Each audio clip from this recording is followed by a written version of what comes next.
Hello everyone, welcome to success study channel. तो आज की इस वीडियो में हम पढ़ने वाले हैं द मिडनाइट विजिटर को।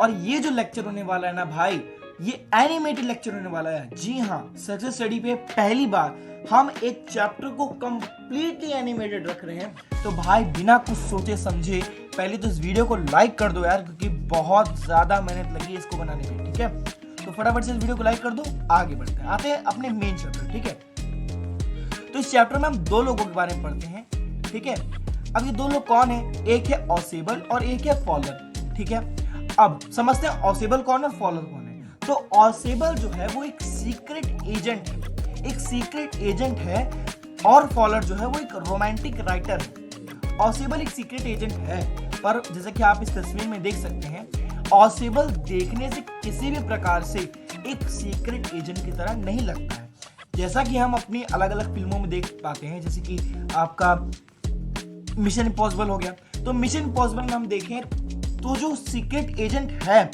ये लोग बड़े फिट होते हैं, बड़े मतलब कि इंटेलिजेंट दिखते हैं, देखने में बड़ा ही कह सकते हैं बॉडी बिल्डर होते हैं। ठीक है, एकदम चुस्त दुरुस्त। लेकिन अगर हम ऑसेबल पे जरा नजर डालें तो ऑसेबल तो देखने में हमको मोटा सा आदमी दिख रहा है। बिल्कुल, ऑसेबल एक मोटा सा छोटा सा इंसान था। देखने में वह बिल्कुल भी किसी सीक्रेट एजेंट की तरह नहीं लगता था। इसको, फॉलर को। अब बात करें फॉलर की, तो फॉलर एक रोमांटिक राइटर था और वो ऑसेबल से मिलने आया था।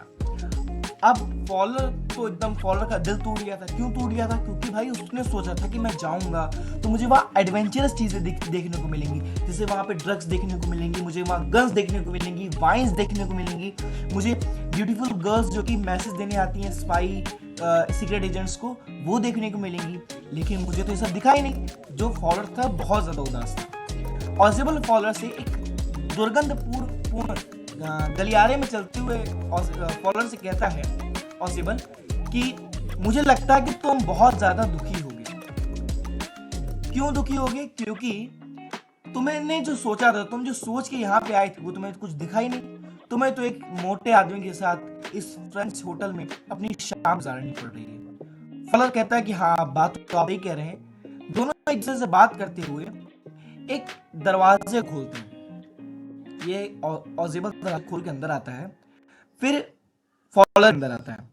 दोनों लाइट जलाते हैं, उन दोनों की आंखें फटी की फटी रहती हैं। ठीक है, अब वो लोग ऐसा क्या देखते हैं? वो लोग अपने कमरे के अंदर एक दूसरे सीक्रेट एजेंट को देखते हैं, जो कि उनकी तरफ ऑटोमेटिक पिस्टल लेके खड़ा हुआ है। अब ये दूसरा सीक्रेट एजेंट कौन है? ये है मैक्स। इसकी शक्ल कुछ लोमड़ी मिलती थी और ये दिखने में पतला दुबला छोटा सा इंसान था। फॉलर कहता है कि अगर इसके हाथ से बंदूक हटा दी जाए तो यह किसी भी प्रकार से डरावना नहीं दिखता है देखने में। और मैक्स क्या था? मैक्स यहाँ पे क्यों आया था?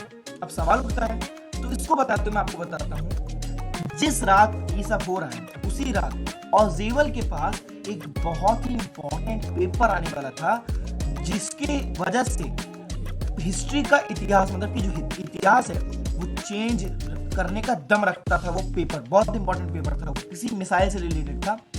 ये बात ऑसेबल फॉलर को बताता है और उसी पेपर को चुराने के लिए मैक्स उनके पास आता है। मैक्स को अपने कमरे में खड़ा देख ऑसेबल बहुत चिंतित हो जाता है और वो अपने सोफे पे, जैसे कि आपको यहाँ सोफा दिख रहा होगा, वो अपने सोफे पे बैठ के अपने सर पे हाथ रख के बड़ा चिंतित होकर कहता है कि यह इस महीने में तीसरी बार हो रहा है जब मेरे कमरे में मेरी परमिशन के बिना कोई बालकनी से घुस आया है। मैक्स कहता है, बालकनी से? मैं तो पास की मदद से आया। ऑसेबल कहता है, तुम बालकनी से नहीं है।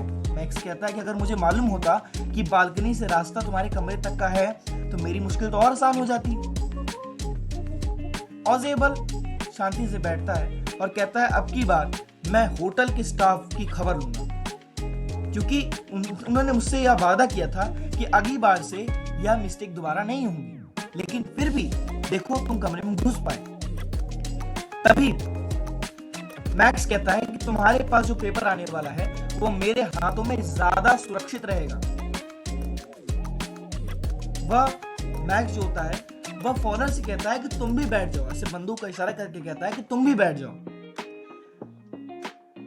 मैक्स कहता है ऑसिबल से कि अभी हमारी मीटिंग में मतलब कि पेपर आने में 30 मिनट है। तभी ऑसिबल टिप्पणी करते हुए कहता है कि नहीं, 31 मिनट, हमारी मीटिंग 12:30 बजे की है। दोनों बैठे रहते हैं। तभी मैक्स जो होता है वो ऑसिबल से कहता है, ऑसिबल मैक्स से कहता है कि तुम मेरे कमरे में आए तो आए, चलो ठीक है, लेकिन तुम्हें उस पेपर के बारे में कैसे मालूम पड़ा? जरा मुझे भी तो बताओ, मैं भी तो जानूं कि कौन डिपार्टमेंट में हमसे गद्दारी कर रहा है।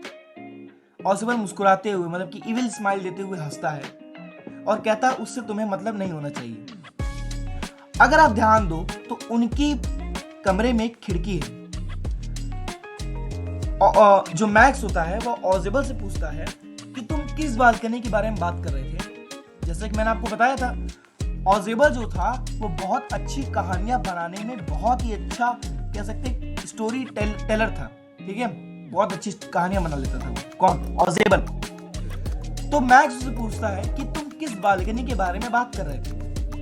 इसके जवाब देते हुए ऑसिबल कहता है कि कुछ नहीं यार, पहले के समय में ये कमरा एक बड़ी कमरे का पार्ट हुआ करता था और यह खिड़की और यह दरवाजा दूसरे लिविंग रूम को जोड़ा करता था। यह खिड़की एक बालकनी से अटैच है जिसी की मैं बात कर रहा हूँ, ठीक है। यही सब होता है, अचानक से दरवाजे पे नॉक होता है। अब दरवाजे पे नॉक होता है मतलब कि आप खुद देखो, ये दरवाजे पे खट खट खट खट आवाज आती है, खट खट खट खट, क्या? नॉक नॉक आवाज आती है, ठीक है। कोई दरवाजे को जोर जोर से खटखटा खटा कर कह रहा था कि mister ऑसिबल, mister ऑसिबल, mister ऑसिबल, open the door, open the door. अब ये कौन था, ठीक है। तभी मैक्स उस पर गोली तान देता है और कहता है कि कौन है बाहर, कौन है? मैक्स डर से कांपना शुरू कर दिया था। मैक्स के पसीने छूटने शुरू हो गए थे। मैक्स का मुंह डर से काला होना शुरू हो गया था। तभी ऑसिबल कहता है, मैक्स चिंता मत करो, शायद वह पुलिस वाले होंगे। तुरंत ही फॉलोअर दरवाजे की ओर कूद के जाता है। मैक्स डर के मारे कांप रहा था। उसने उनसे कहा मैक्स ने कि तुम जल्दी उन्हें हटाओ वरना मैं तुम्हें गोली मार दूंगा। फॉलोअर डर के मारे दरवाजे पर था। ऑसिबल कहता है, मैंने उन्हें बुलाया था कि पेपर बहुत इंपॉर्टेंट है, समय समय पर चेकिंग करने आते रहे। मैक्स बहुत डर जाता है और वह एक पांव खिड़की के बाहर रखता है, जैसा कि आप इस तस्वीर में देख सकते हैं। तभी आवाज और तेज होती है, ठक ठक ठक ठक, mister ऑसिबल, mister ऑसिबल, open the door. Max को लगता है कि आप पुलिस वाले हैं। तभी ऑसिबल कहता है, तुम चिंता मत करो, अगर मैं दरवाजा नहीं भी खोलूंगा तभी वो किसी ना किसी तरह कमरे में घुस ही जाएंगे। ऑसिबल सोचता है कि इस खिड़की के बाहर मैं बालकनी में खड़ा हो जाऊंगा और जब वह चले जाएंगे तब मैं इन्हें फिर से पकड़ लूंगा। लेकिन जैसे ही वह दूसरा पैर अपनी खिड़की के बाहर रखता है, एक बहुत लंबी चीखने की आवाज आती है और फिर वह आवाज शांत हो जाती है। दरवाजा खुलने पर वहां देखने को मिलता है कि वहां पे एक वेटर है। वेटर कौन है? उस वेटर का नाम रहता है हेनरी। तभी फॉलोअर कहता है, पुलिस? ऑसिबल कहता है, मेरे दोस्त, वहां कोई पुलिस थी ही नहीं। फॉलोअर कहता है, तो पुलिस नहीं थी तो हेनरी? तो ऑसिबल ने कहा कि मैंने उससे ड्रिंक मंगाई थी जिससे हम पी सकें। हेनरी कमरे में घुसता है, ड्रिंक खोलता है, 2 ग्लास में सर्व करता है और चला जाता है। तभी फॉलोअर ऑसिबल से बड़ा आश्चर्यजनक होकर पूछता है कि मैक्स कहां गया? तब ऑसिबल बड़ा मुस्कुरा कहता है कि दोस्त, अब वो हमें दोबारा कभी भी परेशान नहीं करने वाला। अब हमें उससे परमानेंटली छुटकारा मिल चुका है, ठीक है। यहीं पे होती है स्टोरी खत्म। अब आप अपने अलग अलग अजम्पशन लगा सकते हैं कि मैक्स मर गया होगा। अब सवाल उठता है कि उस बालकनी का क्या? तो एक्चुअल में वहां कोई बालकनी थी ही नहीं, वहां कोई बालकनी नहीं थी। वह सीधा मैक्स जो है वो सीधा वहां से नीचे गिरा, ठीक है। यहाँ पे होता है चैप्टर खत्म और आई होप कि आपको ये चैप्टर अच्छे से समझ में आ गया होगा। इस चैप्टर को मैं एकदम सिंपल एक स्टोरी के फॉर्म में आपको मैंने इसको बता दिया है। हाँ, अब आप जब एग्जाम देने जाओगे, आपका इंग्लिश का एग्जाम रहेगा, तो आप अगर इस वीडियो को एंड तक देख के जाते हो इसी तरह से, तो मैं बता रहा हूं आपको बहुत फायदा देगा ये चीज। आप क्विक रिवीजन के लिए इस वीडियो का इस्तेमाल कर सकते हैं। जैसे कि आदमी क्या होता है ना, स्टोरी पढ़ने का समय नहीं रहता एग्जाम के कुछ देर पहले, तो अगर आप सुबह या एक रात पहले एग्जाम के अगर इस वीडियो को पूरा देख लेते हो तो आपको इस चैप्टर का जिस्ट मालूम हो जाएगा, आप चैप्टर को अच्छे से समझ पाओगे। ठीक है, यहाँ तक आपको क्लियर हो जाना चाहिए। और इसी तरह की वीडियो के लिए भाई साहब ये जो सक्सेस स्टडी का लोगो है इसको सब्सक्राइब कर दो यार, ठीक है। अच्छा, मेरी एक विश है यार, मेरा एक टारगेट है कि आपको 100 सब्सक्राइबर्स पूरे करने हैं, क्योंकि यार देखो हमारे 73 सब्सक्राइबर्स ऑलरेडी हो चुके हैं, अब थोड़े और बचे हैं, इससे हमारे 100 सब्सक्राइबर हो जाएंगे। तो भाई साहब आप इमेजिन कर सकते हो, जब मैं 73 सब्सक्राइबर्स पे इतने अच्छी कंटेंट ला रहा हूँ तो 100 सब्सक्राइबर और सब्सक्राइब बढ़ने पे मैं आपके लिए इससे भी अच्छी कंटेंट लाने की पूरी कोशिश करूँगा। ठीक है, तो आज के लिए इस लेक्चर को यहीं रैप अप करते हैं। ठीक है, अपना ख्याल रखें, घर पे रहें, ठीक है, अच्छे से पढ़ाई करें, तब तक के लिए गुड बाय।